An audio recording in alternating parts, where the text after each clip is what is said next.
Ooh, welcome to Todd's Talk, ladies and gentlemen. Today is August the 31st, 2023, and we're going to be talking about AEW. Ladies and gentlemen, this AEW felt weird. Not all their top guys in AEW was not even on the show. Like, even the world champion wasn't on there. They showed something what happened on Sunday nights, like what WWE does on their social media or on YouTube. They have these aftermath interviews, and that's what they did with AEW All In. But not all their top guys was not on AEW this week. I guess it's because the Bray Wyatt's memorial or funeral. I think memorial is first, I think, and then the funeral. I don't know the schedule of those because I haven't planned one before, so I don't know anything about them. I don't know how to plan them, so I don't know. I think it's a memorial first, and then the funeral. But yeah, it's a weird AEW Dynamite this week. But ladies and gentlemen, they named a whole bunch of matches for AEW All Out that's happening this Sunday. They didn't really. I'm not really hyped for this show, guys. No World Championship match. We heard there's going to be a tournament for the World Championship the next couple weeks. And on September, I forgot what it was, September 20th or 26th. One of those in the AEW Dynamite's Grand Slam. Whoever wins this tournament, they will have a shot at the world title at Dynamite's Grand Slam. We know one person that will be in it is Roderick Strong because Adam Cole and Roderick Strong had a segment. And ladies and gentlemen, Roderick Strong just wants to tell Adam Cole that he's my best friend. And that's what he wants to tell him. But he says, if you're my best friend, you will root for me as well to beat MJF. But Adam Cole says, if you guys like it or not, MJF is my best friend. And ladies and gentlemen, Roderick Strong just got mad, and Matt Taven and Mike Bennett, they all walk away. Adam Cole says he didn't do anything wrong. But ladies and gentlemen, we will find that out. So we know one person that will be in the world title tournament. So first match of the we have here on the. I want to just tell you guys what we have on All Out. We got Luchasaurus defending his TNT title against Darby Allin. We got Miro versus Powerhouse Hobbs. We got Chris Statlander defending the TBS title against Ruby Soho. We got Orange Cassidy will be defending his title against Jon Moxley. I kind of messed that up because that was part of the main event of Dynamite, but I kind of messed that up. We got Kenny Omega versus Takeshita. We got Bullet Club Gold. Juice Robinson, the Guns, and Jay White will be versing FTR and the Young Bucks in an 8-man tag team match. This is when they had their the aftermath interviews, and FTR just wants to know why they didn't give why the Young Bucks didn't give them respect and shake their hands, and then they got interrupted by the Bullet Club Gold, and a whole bunch of people issue challenges to All Out. So that's going to be happening there. We got Better Than You, Baby. Adam Cole and MJF will defend the Ring of Honor Tag Team Champions. Whoever wins this Battle Royal at Rampage, there's going to be a Tag Team Battle Royal to face MJF and Adam Cole for the Ring of Honor Tag Team titles. We got Samoa Joe versus Shane Taylor for the Ring of Honor World Television Championship. I had never seen Shane Taylor. I will be interested to watch that. And then we got Eddie Kingston and somebody versus Blackpool Combat Club, Claudio and Wheeler Yuta. When did they ever make this match? I don't remember that match. But they made that match some reason. I don't know. I didn't see that match. Eddie Kingston was in the match, but nobody came out to help him. So I don't know when did they make that match. Ladies and gentlemen, first match, we got a couple of segments. We got Adam Cole one. We got Chris Jericho. Chris Jericho and Sammy Guevara. Chris Jericho wants to apologize to Sammy when he pushed him off saying on London at All In. He wants to apologize. And then he says he didn't know what happened in this match. He lists some things, what he could do better. And then he said that Sammy could have hit Will Ospreay a little harder with the baseball bat. And they start trash talking each other. That when Chris Jericho lost the world title, when Sammy lost his title opportunity, and all this stuff. But Chris Jericho says we should get back together as a tag team and get to those tag team titles. And I can't say their team, they're gods, but there's the other word as well. But ladies and gentlemen, he says, how about we start next week? And that's what they're going to be doing. I don't know who their opponents are. But ladies and gentlemen, the Trios champions came out. So they brought out the old Trios titles, not the House of black and silver belts. But ladies and gentlemen, it looks like everybody, whoever wins this Trios titles, will get a custom championship because now they're pink. The Trios titles is pink with gold. And they have scissors at the end. You know what that means. I don't know if I could say it on YouTube because it's not nice. It's not appropriate, so we're not going to say it. Maybe you guys would know if you guys watch AEW. But they have scissors at the end of the strap. So they have like, it's open. And it looks like scissors. So that's going to be interesting. I'm not a big fan of the pink strap. But it's pretty cool with the scissors stuff, but I'm not a big fan of the paint strap. Doesn't look cool. I don't know what people think, but for me, I guess everybody gets a custom. Even with the gold, pink and gold, that doesn't really look good. I think the Universal title, the Undisputed Universal title that Roman Reigns is holding, I think it's a little better than that. I'm sorry, even the tag titles. No, never mind. The Raw and SmackDown tag titles are ugly. I'm hoping they change it. Please change it. I don't care if it's the Undisputed tag titles. I don't give a damn. Just change the design, please. You have like every title with blackstrap except... Yeah, never mind. Except for the women's tag team titles. I was going to say the women's championship, but I think they both have blackstrap, isn't it? What is SmackDown? Is it a blackstrap? I don't even remember. It should be. It looks like the Universal title, but it says women's. I think there's a blackstrap. I think so. Hold on, let me see. Hold on. Before we get to the matches, I just deleted stuff. I'm deleting a whole bunch of stuff. Never mind. What am I doing? I'll get those back later. Women's championship. I want the current one, please.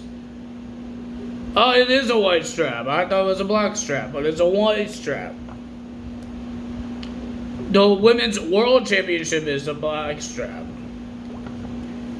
So yeah, I'm okay with the black strap, but why? The red and blue does not look cool. Does not look cool. And they're putting Sammy and Kevin is on Raw, and they're bringing a blue belt to Raw, to a red show. Red and black is pretty cool. Don't put that as a dang belt design. I just black deserves to be on the red show because it's not out of place. Not like the blue belt.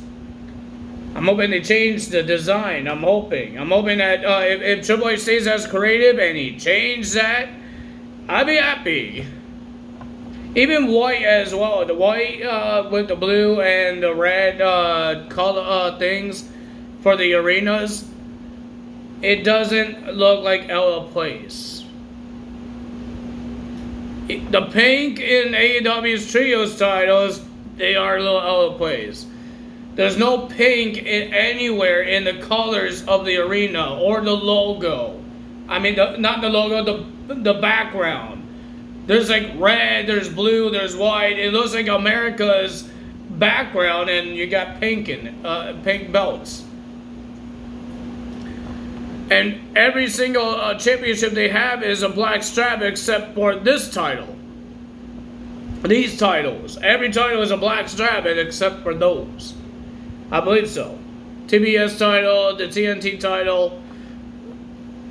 I guess everybody's getting custom of the trios titles. They normally got custom with the TNT title. Now there's trios. So, yeah. Not a big fan of the titles. But it's pretty cool that Billy Gunn has his last time reign as a champion, and it's on AEW. I think he won every title except for on WCW or ECW. But he won WWE titles. I believe he won Impact Wrestling. Or I could be wrong. And he won AEWs. That's pretty cool for him. So, ladies and gentlemen, we got some AEW to talk about. Not a lot of big names were on this. Jon Moxley is a big name. We got Jon Moxley versus Commander. It was a pretty decent match. I enjoyed it. I like Commander. He's a good high flyer. But, ladies and gentlemen, the winner of that match was Jon Moxley with the submission. And we heard whoever wins the main event, I think I already told you guys who won the main event, will be facing Jon Moxley at All Out for the International Championship. Jon Moxley is getting a title shot. That's not the world title. We got Eddie Kingston defending his New Japan Pro Wrestling Strong Openweight title. If I get this wrong, don't hate me, please, because I don't know the names of the New Japan Pro Wrestling titles. And I was listening to what Justin Roberts says, and that's what it sounded like. So I'm hoping I get it right. He burns Wheeler Yuta. Wheeler, I'm sorry, but I'm not a big fan of Yuta. He's good in the ring, right? But he's like that with the bullies, and that one guy, like the sidekick, that nobody likes. You see it in TV shows, you see it in cartoons, you see it all the time. There's the big guys, and then you get this small little guy that thinks he's going to be one of them. And you just want to tell this guy to shut up. I don't know if you guys know what I'm trying to say, but that's what I think. The guy is I think he's the weak link of the Blackpool Combat Club. Sorry to say it. I think he is. Because he doesn't have a title. Well, Jon Moxley doesn't have one either, or Bryan Danielson either. But ladies and gentlemen, I think Bryan Danielson and Jon Moxley could win a title faster than Yuta. Yuta can't win a title. He used to have a title, the Pure Championship from Ring of Honor. Did he win the New Japan Pro Wrestling title? No, he did not. Eddie Kingston defeated Yuta for the championship. And then here comes Claudio. Wasn't looking at Eddie Kingston.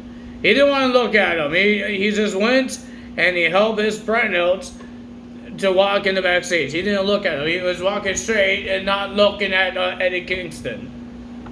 So I don't know how this tag team match with Eddie Kingston and this other guy will be personally in Blackpool Combat Club. I don't know how this got made. Even Excalibur, when he was telling us the matches for All Out, he did not say anything about this match. So, is it a last minute match that they made? I have no idea. We have Chris Statlander teams up with Shida and Britt Baker versus Nia Rose, Emi Saraka, and Maria Shapa. I didn't really care for this match. I'm sorry to say it. But ladies and gentlemen, something happened between Shida and Britt Baker. Because Chris Statlander got the win for the team, but we just saw Britt Baker and Shida bickering outside the ring. But while they're bickering, here comes Ruby Soho and doing her kick. The riot kick. I know it's something else. I think something with Future in it. and she took the TBS title saying she's going to win it, and then she lays it on the ramp. And that's the only match that feels like it has rivalry in it. Tiger Shida and Kenny Omega has a rivalry, but every other match doesn't have a rivalry in it. There's a little rivalry between Miro and Powerhouse Hobbs. Not a big fan of that match. That would be my bathroom break match if I need one. I'm not really excited. I'm not really hyped for this pay-per-view because they're not hyping the matches up, and they only had 1 week to do that, and that's this week. So I'm not really hyped for this pay-per-view. I will watch it to do a video for you guys, but I'm not really hyped for this show. I'm more hyped up All In because they actually worked so hard to put this show together, but all else it feels like it's an afterthought. We have to put some matches on this pay-per-view. We need to get it done. That's what it feels like. WWE does the same thing. Like, they remember that Payback was after SummerSlam in 2020. They just put random matches and short feuds on that pay-per-view. So, yeah. Not a big fan of it right now. It could be a good show, but I wish there was more hype. I don't think there might be a new champion, any champions, but I think it could be a good match. Could be a good show, not a match. I don't know what I'm talking about. Good show. But ladies and gentlemen, we got Orange Cassidy versus Penta for the International Championship. It was a pretty decent match, but the winner of that match, and still the champion, Orange Cassidy. Penta did his package power driver, and Orange kicked out, and then he just did a roll-up. Like, the guy was he was dead, and he woke up from the dead and rose him up. And then we got Orange Cassidy on the microphone saying that he's always defending the championship. He's sore, he's hurting, but he still wrestles because that's what AEW is all about. And he says, Jon Moxley, you have to bring more than a fork to their match at AEW All Out. Jon Moxley came in, storming in, and shoves the head of Orange Cassidy away, and Orange Cassidy just slaps him in the face to end AEW Dynamite this week. Ladies and gentlemen, people are saying that Authors of Pain signed a contract secretly last year. I can't say it's true. I can't say if it's not true because they have not made their return to WWE yet. So, I don't know yet. Even with Brian Pillman Jr., I don't know if it's true until I get to see it, him making his debut to the NXT show. So, I can't say it's true until I see it. Because they said Carlito did the same thing. He signed a contract. Where have he been? He has not shown. They said Kairi Sane kind of signed a contract. Where is she? She hasn't come. I think she has one more match in New Japan in September. Maybe that's the reason. But Carlito, where has he been? Yeah, they said Eddie Thorpe and Dragon Lee signed, and we got that. They're in NXT. That was true. But I didn't believe it until they made their debuts. I heard about Dragon Lee because he was on AEW a little bit. And I've seen a little of videos of him in Ring of Honor. Eddie Thorpe, I don't know who he is. But it was pretty cool to have a New Japan Pro Wrestling guy, former New Japan Pro Wrestling guy, come to NXT. But it would be cool to see a former AEW guy, Brian Pillman Jr., come to WWE. And remember, WWE was Brian Pillman Jr.'s father's last promotion before he passed. It would be cool that Brian Pillman Jr. fights for the legacy for his father in the WWE on his last promotion that he was in. That would be cool to see. Ladies and gentlemen, people are still doing their tributes to Bray Wyatt. It still doesn't feel real that he's gone. WWE made like a 30 minutes video on their YouTube if you guys want to go watch it. Some of the WWE superstars is talking about their memories and just saying their goodbyes to Bray Wyatt. So, ladies and gentlemen, it is upsetting, and I'm hoping that 2K23 does something for him to tribute to him on the patch. I'm hoping, because Bray Wyatt deserves this whole thing, because people are saying he's a great guy, he's a nice guy, he's nice in the backstage. The guy is talented, and like his creations went up, destroying the wrestling world in a good way. Everybody loved Bray Wyatt, the Wyatt family, the Fiend, and all that stuff. Everybody enjoyed watching those things. I enjoy watching them. I was excited every time he shows up. Even with the Bray Wyatt and Matt Hardy tag team, it was short-lived, but that was pretty cool. Even when Randy Orton was part of the Wyatt family, it was short-lived as well, because it was Randy Orton's plan to get a title from Bray Wyatt at WrestleMania. But Bray Wyatt is a unique guy. He had a great gimmick, great character. Everybody enjoyed it. I got really excited when he made his return on Extreme Rules. It sucks that he didn't. The only match he had was against LA Knights in the Pitch Black match. At least he had his one more match. But the sucky thing that it just sucks that he passed. I don't know what I'm trying to say, but it sucks that he passed.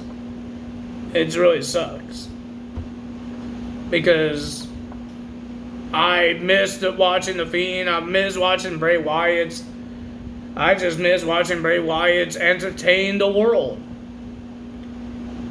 And it's hard, man. It's a very hard thing to think of, that this guy's gone and not entertaining us, the WWE Universe. I'm a Firefly. I haven't done the Firefly thing with my phone. I think I've done it once. I didn't go to a lot of WWE live events. But I know I've seen Bray Wyatt in one of the matches. I do remember the Wyatt family theme song. I don't think it was Bray Wyatt. I think it was Luke Harper winning the match. I think so. And Bray Wyatt was like in his corner. Something like that. I don't remember. It was a long time ago. But, yeah. I'm happy that I got to see him. I'm happy I got to see the Wyatt family entrance. Be part of it as well. That was pretty cool. But it sucks to hear about Bray Wyatt. I know it's been almost a week, but everybody's going to be talking about it still, because the guy's a unique guy, a unique character, awesome gimmick. Everybody enjoys it. I know I enjoyed it. So,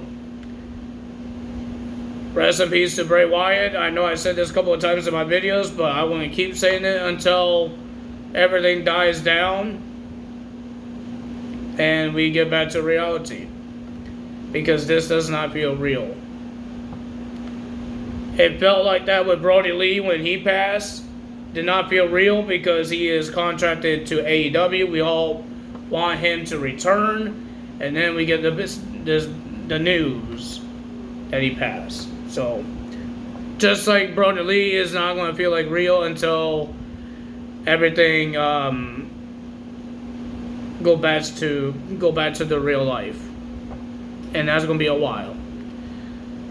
So, ladies and gentlemen, that's all for me today. If you guys enjoyed this video, hit the like button, leave a comment below, hit the subscribe button, hit that notification bell, and I will see you guys tomorrow. No, never mind. I will see you on Friday for Impact Wrestling Results. I believe it's the Emergence Fallout. I think so. I saw some matches on there. Johnny Bravo might have a match. Teaming with Dirty Don guy. I forgot who he's facing. And I believe we got a Knockouts Battle Royal to determine the number one contender to the title at Victory Road. And we heard at Impact 1000, we got Team 3D coming back. They're going to be in action. I thought Devon can't be in action. I thought he was too old. But I guess not. He could still wrestle. I guess WWE just didn't want him to wrestle when he was there. And ladies and gentlemen, Awesome Kong is going to be at Impact Wrestling's 1000 in September. And she will be in action as well. That's going to be pretty cool. And we heard that Trey Miguel will be getting a shot of the Impact World title at Impact Wrestling's 1000. I believe Beautiful People as well going to be there. I think. Did I get that wrong? I have no idea. But ladies and gentlemen, it sounds like it's going to be an interesting show, and I hope you guys, I hope I get to watch it, because it's an interesting show, and I like these kind of different special episodes of Impact Wrestling or WWE, AEW, because sometimes, mostly the reunion stuff, when they bring the legends in, because it's cool to see some of the legends from WWE and Impact Wrestling. AEW is not that, hasn't been in the world for a lot of years, so they don't have a lot of legends. Not yet, but they will in the future. But WWE and Impact Wrestling has a whole bunch of legends, and it would be cool to see some of them in the reunions episodes. Raw is not having a reunion yet, but sometime they will. That's all for today. Taz out. Bye!